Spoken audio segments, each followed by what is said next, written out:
بسم اللہ الرحمن الرحیم۔ آج ہم نے جو مسئلہ بیان کرنا ہے وہ بڑا عام مسئلہ ہے۔ یہ اکثر اوقات عوام الناس میں ایسے ہوتا ہے کہ جب کسی آدمی کی وفات ہو جائے، اگر آپ اس کی فاتحہ پڑھنے کے لیے کہیں گے، ابھی اس کی تدفین نہیں ہوئی، نماز جنازہ تدفین نہیں ہوئی، ان مراحل سے نہیں گزرا، بہت سارے احباب اس کو ناپسند ہی نہیں کرتے بلکہ اس کو غیر شرعی قرار دیتے ہیں۔ ہمارے ہندوستان پاکستان میں ہے، اس چیز کو بہت بڑا طبقہ اس کو ایک شرعی حکم سمجھتا ہے۔ تو آج ہمیں یہ بیان کرنا ہے تو کیا تدفین سے پہلے یا میت کی نماز جنازہ ادا کیے جانے سے پہلے اس کے لیے فاتحہ، اس کے لیے ایصال ثواب اور اس کے لیے استغفار یعنی بخشش کی دعا کرنا جائز ہے؟ تو مختصر بات یہ ہے کہ بالکل جائز ہے۔ کسی بھی آدمی کی موت کے بعد اس کی نماز جنازہ پڑھے جانے سے پہلے، اس کی تدفین سے دفن ہونے سے پہلے، یہاں تک کہ کسی آدمی کے مرنے سے بھی پہلے اس کی زندگی میں بھی اس کے لیے ایصال ثواب بھی کر سکتے ہیں، اس کے لیے بخشش کی دعا بھی کر سکتے ہیں۔ قرآن یا حدیث پاک میں کہیں کوئی پابندی بھی اس طرح کی موجود نہیں ہے۔ عوام الناس اس پہ ناراضگی کا اظہار بھی کرتے ہیں اور یہاں تک کہ بعض لوگ کہتے ہیں کہ ہمارے آباء و اجداد میں ایسی کوئی چیز نہیں تھی۔ لیکن آباء و اجداد میں کسی چیز کا نہ ہونا یہ اس چیز کی دلیل نہیں ہے کہ یہ قرآن بھی ہے، سنت بھی ہے، یہ شریعت بھی ہے۔ بہت ساری ایسی چیزیں ہیں کہ جو غلط ہمارے معاشرے کے اندر رواج پا چکی ہیں، اور ہم چونکہ قرآن و سنت سے دور رہتے ہیں تو ہم یہ سمجھتے ہیں کہ شاید جو قرآن و سنت ہوگا، حالانکہ یہ قرآن و سنت نہیں ہوتا۔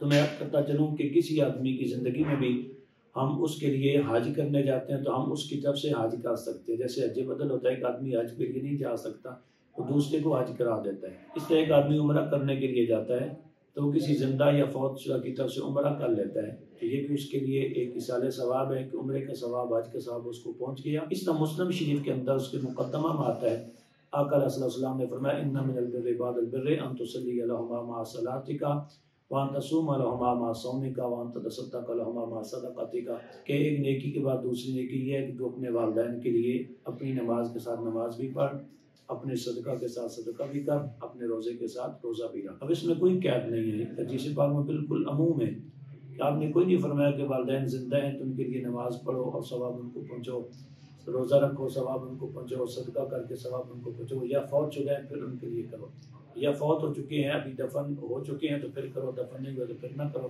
ایسی کوئی قید حدیث پاک کے اندر موجود نہیں ہے۔ یہ اصول ضابطہ ہے کہ جب ایک عام حکم ہوتا ہے تو اس کی خود سے تخصیص نہیں کر سکتے، جب ایک مطلق حکم ہوتا ہے تو اس کی خود سے تقیید کرنا بھی شرعی طور پہ جائز درست نہیں ہوتا۔ اس لیے بہت ساری ایسی روایات موجود ہیں۔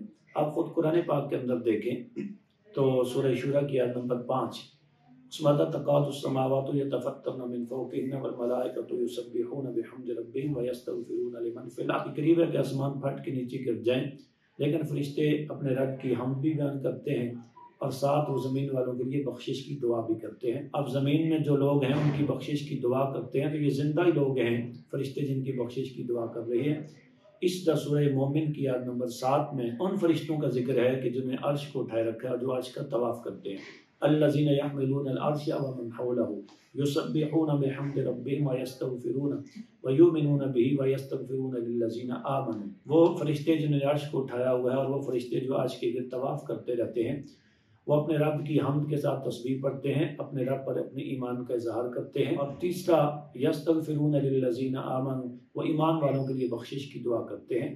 ایمان والے کون سے ہیں؟ جو دنیا سے چلے گئے ایمان کے ساتھ، ان کے لیے بھی، جو دنیا میں موجود ہیں زندہ ہیں ایمان کے ساتھ، ان کے لیے بھی۔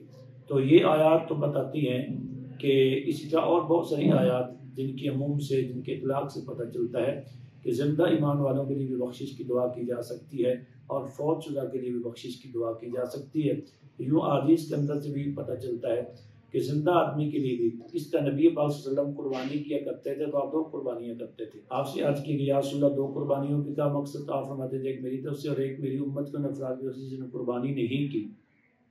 تو وہ زندہ لوگ ہیں جنہوں نے قربانی نہیں کی تو آپ نے ایک قربانی کر کے ثواب ان کو منتقل کر دیا۔ یہ ایصال ثواب بھی ہو گیا، قرآن سے پتہ چلا کہ استغفار بھی ہو گیا۔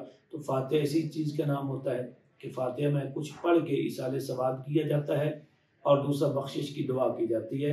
تو فاتحہ بنیادی طور پہ ایصال ثواب اور بخشش 2 چیزوں کا مجموعہ ہے۔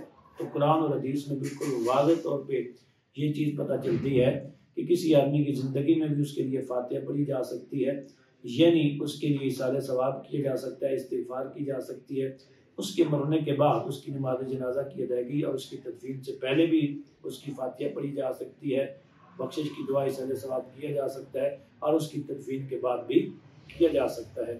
وما علیہ الا البلاغ۔